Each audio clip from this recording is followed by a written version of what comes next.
Hello there and welcome to another video. Today I will be talking about the Netflix premiere of Monday Night Raw. Overall, I thought it was okay, nothing spectacular. I can see why a lot of people didn't like it with how commercial it was, all these celebrities they kept bringing out. It didn't feel like a WWE event of the last couple of years, but hopefully with a lot of rivalries now hopefully coming to an end, we can move on to other things, and we can also look forward to new beginnings, hopefully. So let's start off with the first thing. It was Triple H kicking off the Netflix premiere. That was alright. I didn't mind that. It's a nice little speech. Yeah, that was alright. Then The Rock made his surprise appearance. I weren't too happy with that, to be honest. I thought he'd be more the final boss, but he was Dwayne Johnson, and his interactions with Cody was strange. I don't really know what that was about. Yeah, I don't know. I can see why a lot of people were upset, and yeah, it just weren't for me, that. But I think maybe he's realised that the final boss will come next WrestleMania. Maybe this is going to be Cena's Mania, hopefully. Next up was the tribal combat match between Roman Reigns and Solo Sikoa. I think the right person won if we are to end this now between them two, because I don't see no way back. I can't see Solo coming back now. I think that's it for him. Yeah, he would rather have been a little bit more clean, but the match, but it is what it is.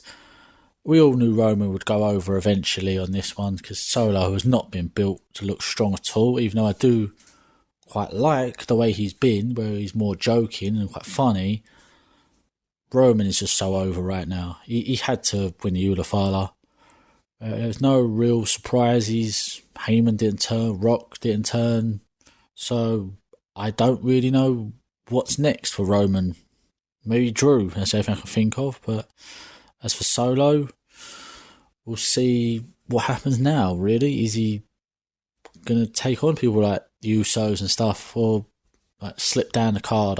I really don't know, but it was an okay match. I wouldn't, I don't think it was a classic, but for me, the right man won.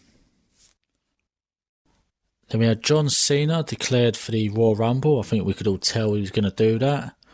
Yeah, no, it was a nice promo, spoke well, and yeah, I think he will probably win the Rumble at this point, because it really needs to be all about him, I think, for this one. It's what he's owed, really. He's give a lot to the company, and the company has given a lot back, but it would be nice to have this WrestleMania about him. But yeah, it was a nice promo. No one interfered. So yeah, it was what it was, really. Not really much more to add to that. Next up, we had the Women's World Championship match, Rhea Ripley and Liv Morgan. A bit like the Tribal Combat match. I felt like now this has got to be it, because this has been going on too long, this rivalry, and Liv has not really looked very strong in this, in my opinion, unless she's got the numbers. But where Ripley goes from this, I don't know, really. I mean, the only option she's got is Belair. I don't want to see Becky Lynch come back to take on Ripley again at WrestleMania. We had that last year, don't need that again. Only thing I can see for Liv is Becky Lynch would make sense. Be quite a good match, that one. But yeah, it was an okay match, Rhea and Liv. I don't think they needed to do the Oblivion on the chair. I think that was not needed. That was everything a little bit annoying. Bit of a running theme through the show, in my opinion. But it just didn't need that. Just do the normal Oblivion and they're going to kick out, fair enough. She kicked out Riptide, you can kick out Oblivion, but not on the steel chair. For me, it just made it look a bit too strong. But they did it with Roman earlier, and then they'll do it with Punk later. Yeah, I mean, it was an okay match. You could tell Rhea would win the whole thing eventually, like Roman, both so over. So, yeah, it was alright. It was what it was. Next up, we had Jey Uso versus Drew McIntyre. Got a bit of egg on my face up for this one because I really thought Drew would win. But then, come to think about it, if Drew was to defeat every member of the Bloodline straight away, then he's got to take on Roman straight away. So maybe they're building for that one. That's all I can think of, because otherwise I don't really know what the hell's going on, to be honest. But yeah, it was alright. I mean, bringing Travis Scott to the ring, I'm sure he's had a blunt on him. Could be wrong. Doing the eating with McAfee and Cole, that was alright. But yeah, I mean, I don't really know what the plan is for these two. Maybe they're going to have a rematch at a pay-per-view where they can sort of settle this. I don't know, because